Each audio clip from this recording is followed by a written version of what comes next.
রাজধানী আগারগাঁওয়ে জাতীয় চক্ষু বিজ্ঞান ইনস্টিটিউটে সাধারণ রোগী ও জুলাই আহতদের সঙ্গে চিকিৎসকসহ হাসপাতালের স্টাফদের হামলা ও মারামারির ঘটনা ঘটেছে। বন্ধ রয়েছে হাসপাতালের চিকিৎসা সেবা। পরিস্থিতি নিয়ন্ত্রণে কাজ করছে সেনাবাহিনী।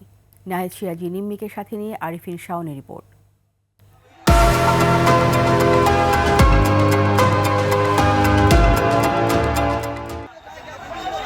জাতীয় চক্ষু বিজ্ঞান ইনস্টিটিউটে দিনভর সাধারণ রোগী আর চিকিৎসাধীন জুলাই আহতদের মুখোমুখি ডাক্তার, নার্স সহ হাসপাতালের স্টাফরা। ঘটে মারামারি আর হামলার ঘটনা। পুলিশ, র্যাব, সেনাবাহিনী আর কোস্টগার্ড এলেও শান্ত হচ্ছিল না পরিস্থিতি। এক পর্যায়ে অ্যাকশনে যায় আইন শৃঙ্খলায় নিয়োজিতরা। থেমে থেমে উত্তেজনা বিরাজ করে হাসপাতাল প্রাঙ্গণে।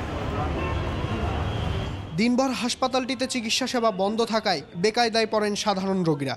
মারামারি কেন এই কথা বলতে ডাক্তার কয়েকজন আমাকে ধরলো, আর মনে করেন একদম মৌমাছির মতন আসছে আমাকে, মনে করেন আমার মাথা, আমার এই সাইডটা আমার একদম শেষ করে দিছে। পরিস্থিতি নিয়ে সাংবাদিকদের সঙ্গে কথা বলেন সেনাবাহিনীর মোহাম্মদপুর এলাকার দায়িত্বরত সেনা কর্মকর্তা। আমরা এখন ভিতরে যারা আটকা পড়েছেন তাদেরকে সুস্থভাবে বের করে দিচ্ছি। তারপর আমরা ওনাদের সাথে ওনাদের বিষয়গুলো শুনবো। শোনার পরে কনসার্ন অথরিটি যারা আছেন ওনাদের কাছে ওনাদের যৌক্তিক দাবিগুলো আমরা পেশ করব, যাতে কনসার্ন অথরিটি এসে ওনাদের বিষয়গুলো সমাধান করার চেষ্টা করেন। চিকিৎসায় অসন্তোষের অভিযোগ এনে সংবাদ সম্মেলন করে জুলাই আন্দোলনের আহতরা। আমাদের কাছে কেউ আসে না। আমরা আমাদের মতো হাসপাতালের বারান্দা থেকে শুরু করে সিঁড়ি প্রতিটা ধাপ আমরা এই 10 মাস যাবৎ বাইতেছি। এই দুঃখ, কষ্ট, দুর্দশা নিয়ে আমরা আমাদের মতো আমাদের ফ্যামিলি নিয়ে আমরা জীবনযাপন করতেছি।